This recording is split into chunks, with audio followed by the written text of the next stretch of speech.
لەمەڵقەیە گفتوگۆ لەبارەی چەمکی علمانیەت دەکەین. سکولاریزم حاڵەتێک نییە لە ناکاوتری هەڵدا بێ، حاڵەتێکی بەردەوامبوونە لە چوارچێوەی ئەو گۆڕانکاریانەی لەناو کۆمەلگادا سەری هەڵداوە.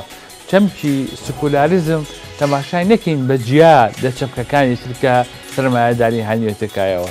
بۆچی ئەمە لە وڵاتانی خۆرئاوا ڕوودەداتن لە جیهانی ئیسلامی لە هەمان کات ئەمە ڕەنگ ناداتەوە؟ لە ناو جیهانی ئیسلامیدا مانای ئەوە نییە عەقڵ بە تاواتی کۆتایی هاتووە، ئەم ململانەیە بعدێک و مۆدایەکی چینایەتی هەیە. دەزار ئیسلامیەکان زۆر با بڵێن ئەمە تەرویز دەکەن، دەڵێن ئەوەی سکۆلارزمی دروست کردووە ئەمە دینی با بڵێن مەسیحیەتە وای کردووە کە سکۆلارە دروست بووکە ئاینی ئیسلام جیاوازە لە مەسیحیەت. ئەوێ بگەڕێنەوە بۆ چەمکی مارکس کە چۆن واقع فکری دروست کردووە.